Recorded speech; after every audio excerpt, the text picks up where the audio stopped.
Hey all, I'm doing a video about what you can do with your Voicelive 3. It gets weird and starts, getting blue screens or white screens or whatever the heck they get. So, first thing you do, take out the screws in the bottom. There you go. So there. Now the bottom's taken off. Now, that's the SD card. Now, before you do anything with the SD card, I'm going to show you something that you really need to do because there was a version at some point during the production, the layout was changed, so there was some things are different here. But on the original version, there were exposed copper on the PCB here, and if you open this thing, and if you had used phantom power, it could actually short circuit, and the charge was still there, and it could actually damage your phantom power. So I'm going to show you what you need to do there. Just put a piece of tape. Put a piece of tape right there. Man, that is really weird. Holding a camera and doing anything is really weird, but that's what I'm doing here. So, and then you slide this like that. There you go. Now it can't shear it out because you got a piece of tape there. I use masking tape. You can use Scotch tape. You can use duct tape. You can use electrical tape. Doesn't matter. Just so that this can't short anything out down there. There.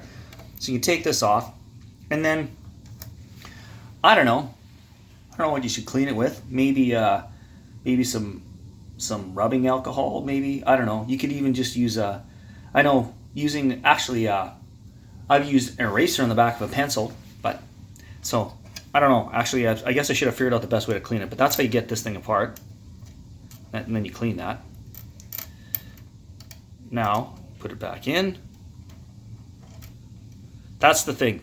That's why the main reason I'm doing this video is because I want to show you that you should put this piece of tape there. It's kind of important. If you've never used phantom power, or if you used phantom power 6 months ago and you haven't used it, it'll be fine. But if you use phantom power even like the day before, it could actually cause it could actually cause a short there because the charge stays there for a long time. Okay, so now here's the next thing that you should try.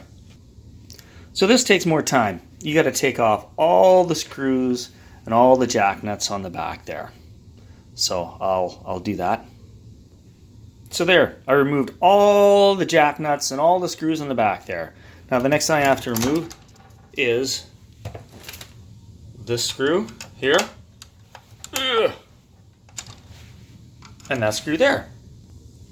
And then you also need to remove the screw here and this screw there on that side, this side of the unit, like that.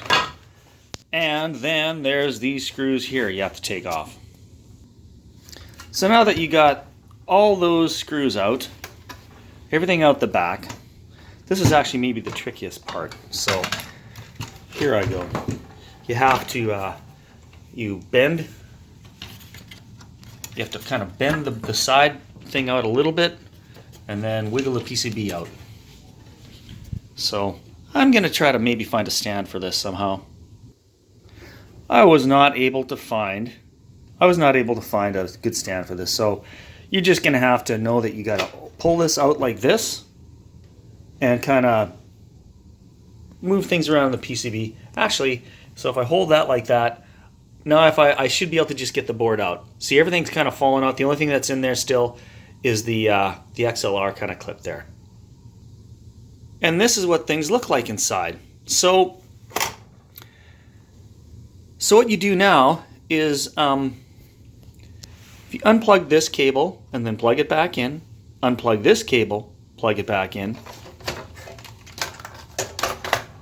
unplug all these cables between the foot switches, plug them back in, just unplug them and plug them back in, and it seems like if you've had your unit for many years and it's starting to do the weird blue screen thing, or if maybe, I don't know, maybe there's more salt in the air or something like that and things corrode more, but this can also make your unit work, and it can fix a lot of problems.